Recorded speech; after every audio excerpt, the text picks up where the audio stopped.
Hello, dear friends in Bulgaria and all over the world, and welcome. You are watching the TV show Visible and Invisible, Counter Propaganda. I'm Svet Dineham. An army of cartoon dogs destroyed both the sleep and dreams of the Kremlin dictator Vladimir Putin. They are attacking Russian trolls and they are blocking their accounts on social media.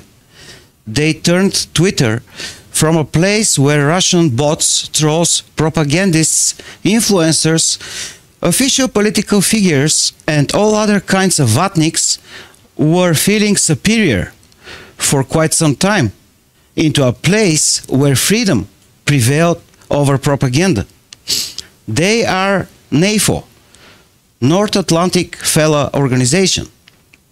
They showed to the world that when there is a will, then there is a way to effectively confront fake news, disinformation, and lies. They come from all over the world, from all possible social, ethnic, religious, political, and you name it, various backgrounds. And they are united to help Ukraine win against Russian Mordor. They are united because they chose the path of good against evil. And so, today I'm particularly proud and happy to talk with two extinguished NAFO members, Thomas Engström and Margit Richert. Maggie Richert, born in 1981, is a writer of travel essays and literary critique and reviewer. For many years, she was a columnist for several major Swedish daily newspapers. Together with her husband, Thomas Engström, she has authored two climate dystopian novels as well as a recent war diary from Ukraine. Thomas Engström, born in 1975, was also for many years a columnist and critic in major papers. He has a law degree and has published a total of 8 novels, 4 of them spy novels, and one of them, West of Liberty, adapted to a German-British-Swedish TV series. Like his wife, Engström quit his newspaper assignments upon leaving Sweden for Ukraine, and after editorial disagreements to do with Sweden's application for NATO membership, something which both Engström and Richert have been strongly supporting.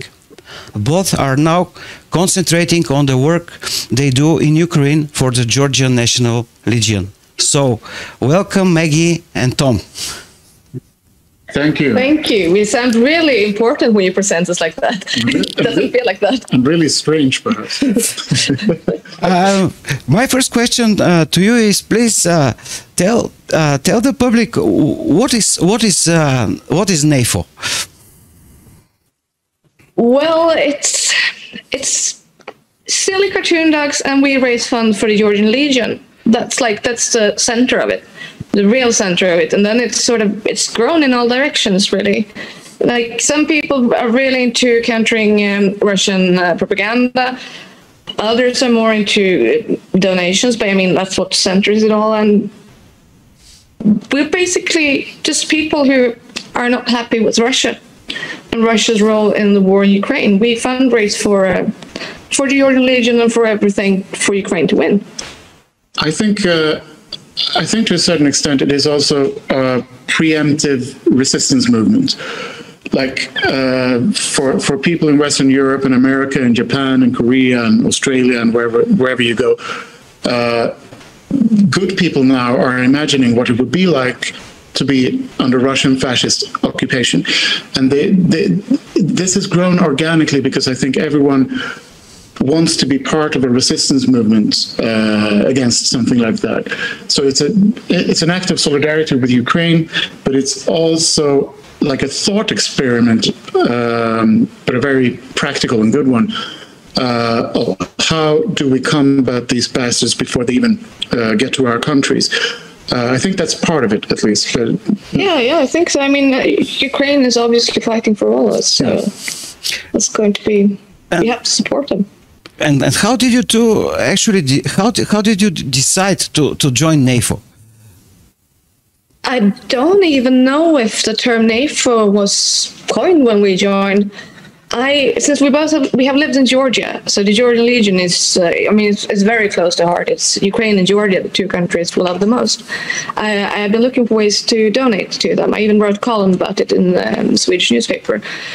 And then I found Kama Camellia, who was asking for donations to the Georgian Legion, and you got one of these dog profile pics, and that was like 26th of May or something. Yeah, but we didn't really know what the cartoon dog thing. I remember you telling me, just look, you can get a dog like this too, and I'm like, okay, what do I do with that? I don't really know. And then it just. Yeah, we were not joining NAFO then. We were just donating to the Legion and getting a dog profile picture, and then it sort of grew from there. I see. I mean, it looks like you have been long involved. So, for how long have you been interested in the Ukrainian issue? Well, since the war started for me, but longer, obviously. Yeah, back in 14, yeah. Yeah, but I mean, I've been interested in the color revolutions, and I'm just really interested in the world. I'm part Russian, so I always try to keep a track on what the fuck Russia is doing. They're always doing something. It's a war. I'm against Russia waging war. Are we allowed to swear on this show? Well, we would better filter some. We will do our best. Let's keep it 18 plus. Yeah. But I mean, Svet, you have been some of the terms you've used during the introduction here and stuff. I mean, you've been affected by NAFO terminology as well, right? Especially considering Vatniks, yes. I mean, and their propaganda, and actually this term became so popular, like everywhere. Even here in Bulgaria, more and more people are aware what Vatnik is. So yeah, I mean, you see, since when did you feel that the new Russia in quotes, after the USSR's collapse, was heading again to a totalitarian direction? Well, was there a moment I mean, the second war of Chechnya was really. I mean, I was aware of Russia. I wasn't as optimistic as many else were, so I have never been. It's like they never really tried to understand their history, I think. I think Margit was earlier than me, perhaps given her part Russian heritage. I think for me it was the August War in 2008 in Georgia, and I mean, a lot of things happened around that time, like with the Western nations recognizing Kosovo and the Russians raising hell about that, and it was just so obvious. No, I'll change my answer. When the Russians supported the Serbs during the Serbs trying to do the genocide against the Kosovars, that was pretty much when I knew we're never going to be able to work with these people. They are stuck. Like a soldier from the Georgian Legion told us the other week, the Russians are stuck in medieval times, and the longer this goes on, the greater the gap, the like cataclysm between the civilized world and them will be. This clash was inevitable, I think, but it's a damn shame that the Georgians and the Ukrainians should have to bear all the burden of it. I wish it would have been a clash with NATO. Things would have been over in 4 weeks, 2 weeks. Yeah, it's nice to talk to people like you, for whom these alarming things like Kosovo, like Syria, Georgia, flashed the red lamp early enough. And in connection to this is my next question. Do you think that the Russian danger was underestimated by the West for like over 2 decades already. Yes, it's obviously. I mean, so many people have had economic gains from underestimating it, and people will always say you're an alarmist until shit hits the fan. Yes, it was. I guess you agree. Yeah. And was, I mean, should the occupation of Crimea, for example, in 2014, should it have been the final, absolutely final red lamp? Yes. And was the world too easy on Russia after 2014? Yes. I mean, we kept trading to them. I mean, Nord Stream 1 and 2, everything. You should have stopped everything.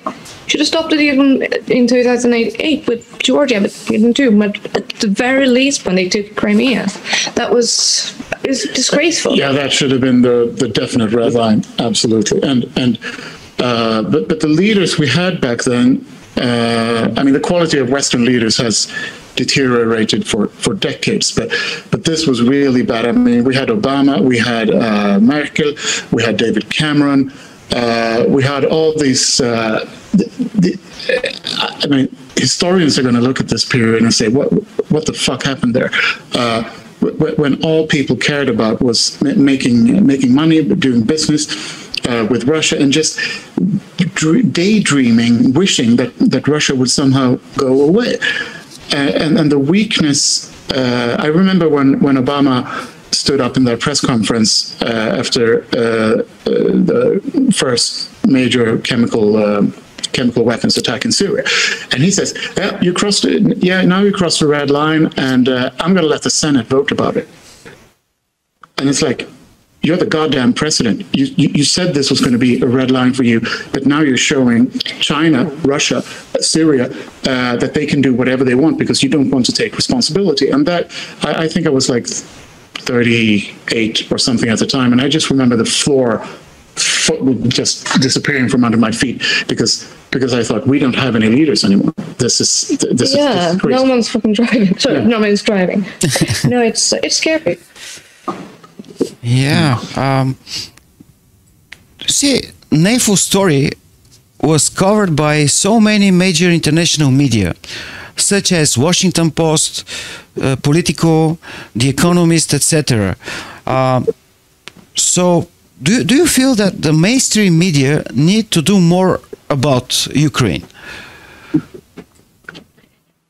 I can't speak for all the media, but I think I know that one of the reasons I quit my newspaper was they weren't very interested in Ukraine. They wanted it to go away, this war. They don't have the competence, or they don't want the competence, and me being pro-Ukraine, sort of, they don't want that story because it's not, they think me biased. And that's a problem. I think it's very unobjective. Yeah, it's very hard not to be biased in a war like this, and I think media should understand that better. Do you think that, like, we all saw that the big international mainstream media was largely covering and starting their headlines with Ukraine right before the war and in the very first stage of the war, and could we say that after that they kind of mixed the headlines and started using less time to cover the war of Russia against Ukraine? Yeah, I mean, obviously there will always be a war fatigue of sorts, but I think it's getting back on the headlines now. Ukraine is obviously winning, and nobody expected that in the media. I think I sure did, but it's, they've moved themselves back into the headlines now for sure, with major successes in the counteroffensives, and I think. Maybe sometimes the amount of media interest can be, the importance of that can be somewhat overrated. We know for a fact that important American and British and Polish politicians are coming here all the time. given the Ukrainians more or less what they want when it comes to military aid. Not enough, though. Never. Not enough. It's never enough. Okay, fine, but they listen no matter what gets written in some stupid tabloid somewhere. But shaping the narrative is important too, and the media should do a better job. Speaking of shaping the narrative, that's why we decided to make this interview with NAFO members, because I think at the background of mainstream media showing some fatigue, it is exactly NAFO group that really brings brings enough awareness and always on social media shows to the world that it's never enough, that we have to talk about this like every day and counter Russian propaganda. And that's why NAFO movement was actually praised by the Ukrainian defense minister, Mr. Reznikov. So please tell us a bit more about your donation activities. I mean, NAFO donation activities for Ukraine. Yeah, I mean, you have to donate in order to get a profile pic, but I mean, that's not all. People are raising money all the time in every way they can think about this. It's really what we are centered about. I mean, the thing that outsiders notice is countering Russian propaganda, and we do that too, happily. It's a part of the war, but I mean, the donations are, they're like, they're the core of NAFO. And we have done a thirst trap thread, which is sort of a mildly half-naked photos encouraging donations. Yes, and, I saw that. People have interesting definition of half-naked. And people have been like, we have painters painting actual NAFO paintings, auctioning them. We have this is a NAFO hotel. Yeah, this is a very nice NAFO painting. Yeah, and yes. No, it's what we do. It's everything is about feeding the wolves. The Georgian Legion, they need to be fed, and they are great fun working with, and they have been very supportive and very kind to NAFO and given a lot of their time to followers and such. Yeah. They're super cool people. Yeah, and they know how Twitter works, obviously. Yeah, they do. Yeah, keeping the narrative and never going straight and allowing the public to fall into a general fatigue is something that NAFO is great about on Twitter and other social media. And recently, NAFO was praised by the 780 Brigade of the U.S. Army.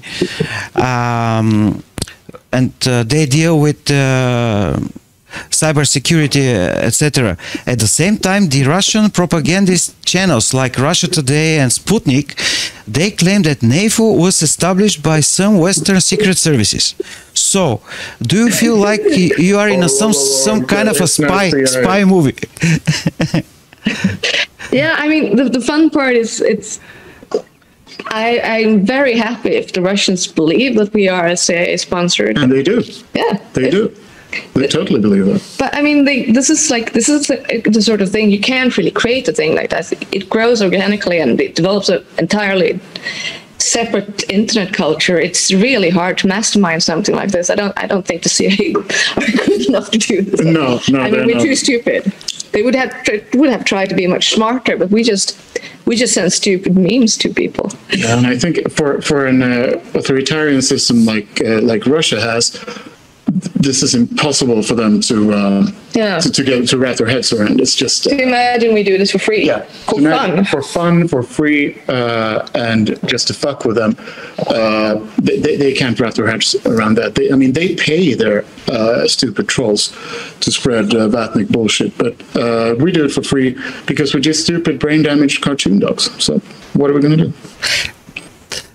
I really like this fun part of all this issue, because it actually shows that right now, when we are at a crossroad between democracy and authoritarianism, and dictators are becoming so strong, like Russia, China, Iran, etc., this approach by Russian propaganda channels actually shows the totalitarian way of thinking, because they cannot imagine that there could be a group of 5, 10, 15, 20, 25,000 people from all over the world who are just volunteers, who are devoted to freedom, who don't want to give up their values, because in Russian case this same thing would be definitely financed and orchestrated somehow. So this shows the different approach between the free mentality and authoritarian mentality, and that's why I decided to include this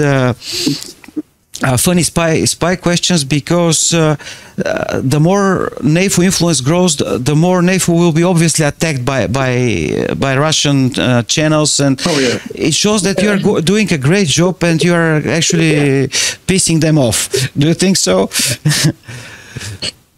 Definitely. I know we make Ukrainians, a lot of Ukrainians, we make them laugh a lot, and we make the Russians really pissed. You can notice. Yeah, it's I think one of the major pillars of NAFO is also just keeping up morale, boosting morale, and laughing at the enemy, making fun of the enemy, mocking the enemy. Is a major part of any good propaganda operation, and that's not just about memes. That's also like when they say something. They use the word coping in some context, and then it just sticks. We just use it against them, like with the word Russophobia, that the Russians have tried for 30 years to blame good Westerners for, claiming we're Russophobic. We've totally hijacked that term, turned it against them, and now it just means a huge dislike and a huge dislike of Russian fascism, and also that we, what's the word? Verrächter. Despise. We despise them. We loathe them, but we also look down on them, and that wasn't their plan with this Russophobia word, but that's how we use it. Like, brother, maintain your Russophobia. It will be good for your sex life. I mean, those kind of jokes really keep up morale, and I know it does with Ukrainians, among Ukrainians as well. Exactly. I actually would like to add something here for the public, that since 2014, when I became so involved with the cause of Ukrainian sovereignty and freedom, when I'm following now the feedback from so many Ukrainians on social networks, they're very encouraged and happy about what NAFO does, and it really keeps their spirit high. And even the soldier in the field, they do read NAFO posts, and it really helps them, helps their spirit, helps their mood, and I could attest that what you say is my own personal observation as well, receiving feedback from so many Ukrainian people. And it's super cool. Some have joined, and even the soldiers, some have joined. And exactly. And this is all such a group effort. I mean, we are here now, but we can't represent NAFO any more than you or anyone else. We're just two people who happen to be in NAFO. It's all a collective movement, and that's super cool, because you don't see them very much anymore. No, we did it before the war. I certainly never was part of one before. I mean, I'm allergic to like collective organization stuff. I hate that. I mean, but how do I do this? Better bad than red. I don't know how to like that. But it's if we're going to have some room for self-criticism here, it is of course like sometimes NAFO is too much about talking about NAFO, like we're doing here. Sometimes NAFO is too little about talking about free the prisoners from Azovstal or donations. Or donations, or I mean, that's it sort of sorts itself out. Yeah. Too. Since we have, apart from Camelia, who started all, we haven't got the leadership really. No. It's we have to sort things out, and they sort of do. They sort of do. I mean, I think the collective mind here, like the hive, it feels that okay, now we spent 24 hours of some stupid infighting or just talking about NATO stuff.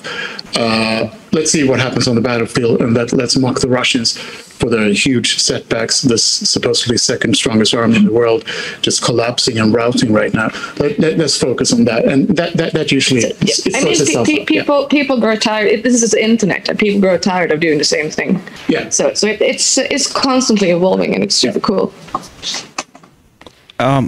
Yeah, absolutely, and we all see the Ukrainian heroism. Of course, I wish the world had reacted earlier, like at least after 2014, to avoid this Russian aggression against Ukraine and to save all these people who died, and they die as we speak. So my question is, do you think a point might come in which NATO, I mean the real NATO, would have to be forced to intervene in this conflict? It's a good question. I think they should have intervened long ago. They obviously, then this would never have happened. But I think thankfully this is becoming a hypothetical question, because Ukraine is winning this war and winning it fast. And I mean, the momentum they have now is it's pretty amazing. Yeah. So they're going to win. I think we'll never find out. There was a time like 2 months ago when I was in a rather dark place about this, and I kept telling Maggie that it's going to take like another Mariupol for the West to finally intervene, like really with the license and stuff. But the Ukrainians, they picked them. I mean, they what's the word? They salvaged. I don't know. No, they brought about their own salvation here. They're making this victory for themselves, and I don't think the West is going to have to intervene. No, I wish it did, so this would be over, so people wouldn't have to die every day. But no, Ukraine's going to win this. Yeah. And what if Putin attacks somebody else, like another country or a NATO country? What would happen next? He's going to be able to do that.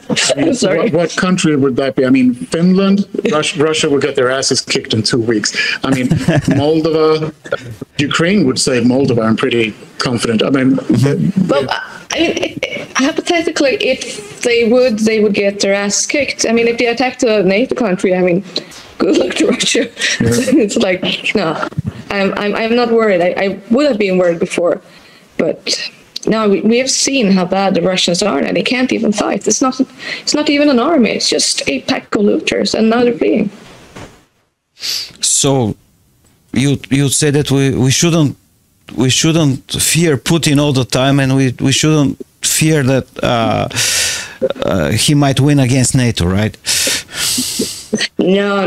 We should mock him and his dirty trash army. It's like Senator Mitt Romney said a while back that what is it with all these questions about how scared are we of Putin and what he might do? It's time to make him ask himself how afraid he is of us, because NATO could wipe Russia off the face of the earth in like 20 minutes, and they should start worrying about that, because Russia is going to collapse in these coming few months, and they have some serious fear in them by now, and it will get worse for them. Thank God. We don't know if they're going to collapse. They survive worse, but I do hope Russia will collapse. So, some in the As West, a geopolitical actor. Yeah. Some people in the West are really afraid of Russia collapsing, but I think they should. They should. I mean, there's a lot of people that are needing their freedom too. Yeah.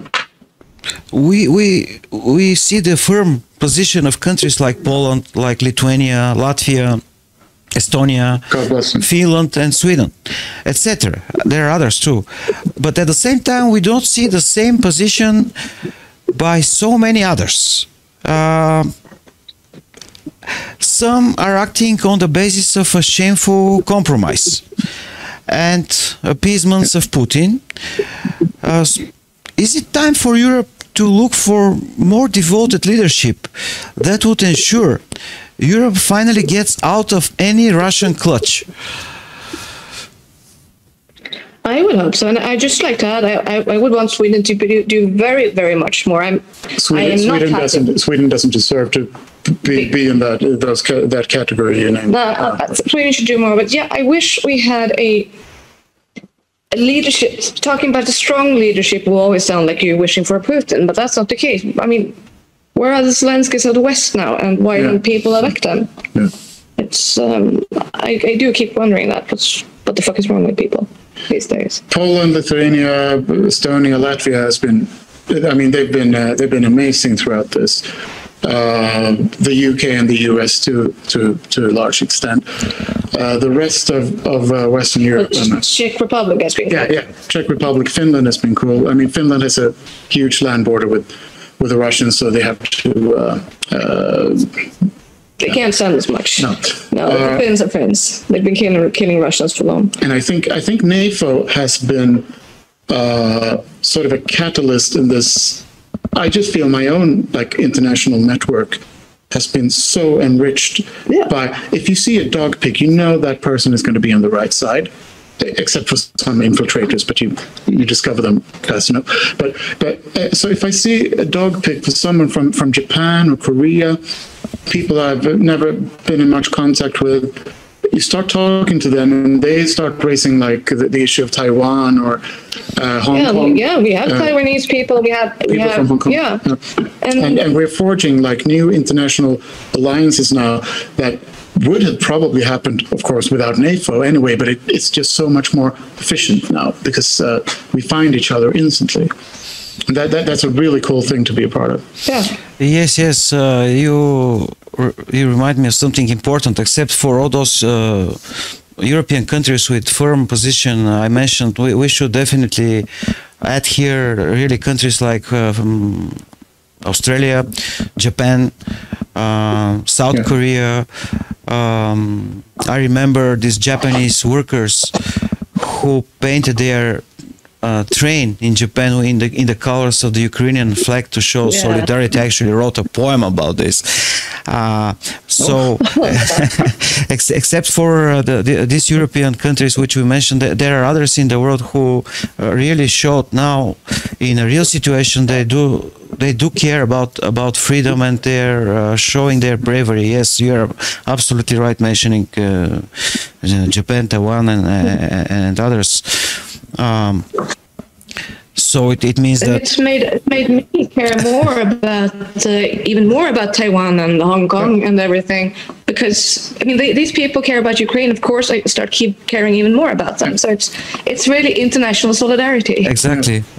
Solidarity is the key word here, and this is the salvation against this malign plan of Kremlin and his allies against the free world. What would be your advice for those of us in Bulgaria that have a very uneasy fight with the propaganda vatniks? Mock them. Always mock them. Don't try to win them with reason. It only engages you. Mock them. They are silly and they are stupid, and don't be afraid of them. I understand this is a huge thing to say, but I used to be so afraid of the trolls, but they can't do anything. The only thing they got is lies. Yeah. They mock them relentlessly. Yeah, and I mean, fight dirty. There's no sense in. I mean, it's like Hillary against Trump in 2016. She tried to fight clean. He didn't, and look where that got us. I mean, you can't. When the orcs are coming, you just bring out the baddest, worst weapon you have and just kick their teeth out. Don't be too nuanced about it. No, I mean, Mamuka of the Georgian Legion, the commander, used his BMW to kill the Russians. Yeah, to run over paratroopers. Yeah, when they ran out of ammo. I mean, you can't be picky in a fight like that. No. Yeah, use Mamuka as a role model. If you're out of ammo, just run them over. That's the way. Yeah, that's a good advice. We actually we do have some people who went and they show their bravery, and now they are fighting in Ukraine, and all of those here in Bulgaria who believe in this cause, we support them on social media and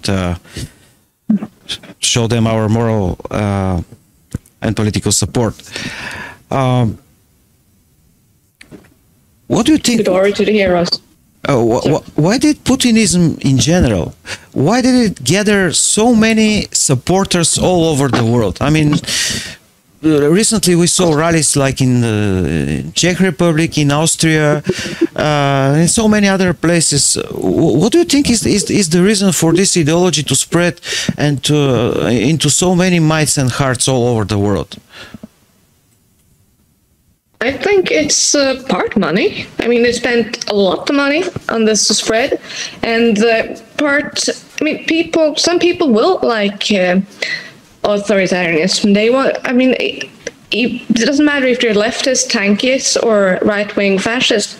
They think a strong leader is undemocratic, and they like that. But I think like a lot of these demonstrations are. I mean, some of them are paid actors, and some are just contrarian. There is always people wanting to be contrarian. I think, especially in this age when everyone is an internet, you have to distinguish yourself in some way, and there will always be people who want to be against whatever is the current mood. I'm sorry, my husband is at the toilet, but I'll speak for both of us. Contrarianism, and well, some of them are Russians, of course. There are a lot of them in Europe, unfortunately. But I think the demonstrations does not show, they do not translate to an actual support. I mean, I saw some years ago, this spring, I think like 95% of all the Swedes wanted to send more weapons to Ukraine. But being on Swedish Twitter, you would never believe that, because they sound a lot. They make a lot of noise, but they don't represent anybody else. A lot of good people do keep quiet, I think. How dangerous is Putinism in the light of the oncoming US elections, though, in November? Well, it is a real threat, of course. It is. I mean, look, they got Trump elected, and the US is veering dangerously close to a civil war because of Russian meddling, and they got the UK out of the EU, which of course was a great feat. I think it's Russia does real harm just because they're silly and they're losing now. They haven't caused a lot of harm. They did. Yeah, they did, and I mean, imagine them. I mean, these latest figures that came out yesterday or today about how much money they've actually pumped into. Some 300 million euros or dollars, I think, on political candidates. Yeah, just to wreak havoc and destroy stuff in the West. Imagine them investing that money to like buy proper bathrooms and toilets, plumbing for their own people. That's what you always hope that the Russian people will realize, that they're getting scammed here. But it doesn't seem to strike. I mean, it doesn't seem to me that they ever will realize that. Not before they've been totally defeated and humiliated on the battlefield and back home. This is not going to end just with us getting rid of them from Ukraine. This war will go on until they are seriously defeated, like the Germans were back in 45. They can't be allowed to do this again. No. And they have to realize, the Russian people will have to realize that they have no chance against us. That's the only way this is going to end. Yep. Ukraine basically saved Europe with its bravery. Should we in Europe try to change ourselves, avoid so many illusions we have been living with, like the wrong end of history theory, for example? Will we be able to understand that freedom is a fragile gift? Will we comprehend that democracy is not for granted, and authoritarian ideologies are easy to spread among the general public. I think we're getting there slowly in the West. I think this has been a great awakening for many people, don't you? Yeah, I think it has. We met with Paul Mazzara of internet fame, a very important political public figure in the U.S. Congress. And we met with him in Lviv last week, and we asked him about this. Has the U.S., for instance, the most important country here, has the U.S. awakened yet? And he said, yeah, America is about to awake. Takes a bit of time, just like it did back in the 40s. But it's like turning a Atlantic cruise ship around, but it is being turned around. And I mean, the minute that awakening has been completed, I think both Russia and China are about to find out that this world order that they're trying to change is not going to be changed. To put it mildly. I think if you're like us, like you're really impatient, you want things to change now because you have known this for ages. It feels incessantly slow, but it's the only important thing is it's going to happen. I think it will. Everything comes and goes in cycles. I mean, now we had this great end of history time. There never was an end of history, but that's over now, I think. It can't go on like this. Yeah, I would like to have the same hope and strength, and yeah, let's hope for the best. But obviously, this fight is going to continue, and and it has to be fought. Exactly, it has to be fought all the time. Yeah. Now, please tell us about the book you have been writing about the war in Ukraine. Well, it really covers our first 3 months here, and I mean, I have my chapters, Margit has her chapters, and they're basically different days, like a war diary, not about everything that happens in the war, but about just what it's like trying to live here and trying to understand what happens. So it's kind of a very long form thing. Yeah, it's we have no idea. It's good. You never know, and I don't know. It's very hard to know this time around if it's any good, because what are the objective? I mean, we are the least, the worst placed readers to. Yeah, I mean, I already know all this. Yeah, we experienced all this, so it's really boring for us to read it. So, I don't know, but it's out on the 20th of September. Yeah, in like 5 days. What? Yeah. Jesus. Yeah, that's super cool. Yeah. And this is the book by Maggie and Tom, right? You're writing it together. Yeah. Great. Yeah, we wrote half. I hope one day. And it's only in Swedish. I hope one day we'll be happy to have this book translated and published in Bulgaria too. Let's hope so. And we would great meeting you and trading books with each other. Yes. Sure. A joyful question. In this battle with Mordor, can we say that Scandinavians are the elves? Well, you're the Tolkien fan. I mean, I guess you could say that, because it has taken us a good while to really commit to the right side here, and when we do, especially the Finns, when we do, which we do now, it does make a difference. I don't think the Russians fear like the Swedish army all that much, though they should in the coming years. They should fear our navy. They should fear our navy. They should fear our air force. But I think the Russians really, really fear the Finnish army, and this is. Yeah, we are going to make a difference in the end. So we are the elves, right? Yeah, slow to wake up, but eventually we'll get there. Are we going to be featured in that super long, boring ending? probably are. Okay. Yeah, I asked that question because I have, whenever I would listen to people speaking from Sweden, Norway, even Estonia, it's so beautiful. It really sounds like the elves talking, and I have been and also, you know, that historically Bulgaria and Sweden have always had really good relations. Yes. Very positive attitude for a very long time, and Bulgarians generally see Sweden as a very peaceful and good social and economic model, and so yeah, I mean, we should continue with our friendship.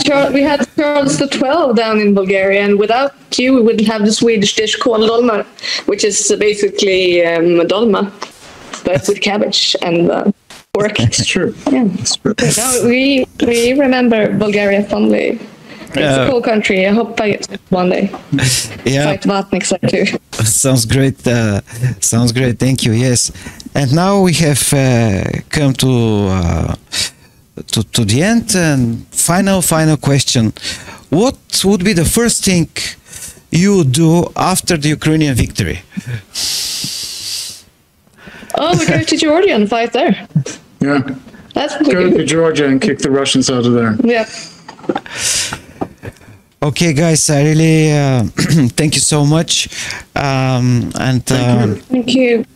and I hope we'll continue this communication, this fight, and I'm looking forward to bringing more NAFU members in our show to continue our conversation. And and thank you very much. thank you, and keep strong. Thank you. Slava Ukraini. Slava Ukraini. Slava Ukraini. Slava.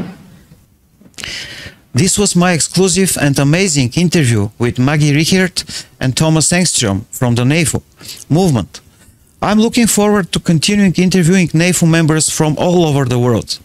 I thank you all for being together tonight with Visible and Invisible, Counter-Propaganda, and with me, Svet Dineham. I will see you next week. Until then, you may like, follow, and share our Visible and Invisible Facebook page, follow me on Twitter, subscribe to our YouTube channel, or support us on Patreon. Thank you all. Stay cool as usual. Have a good one.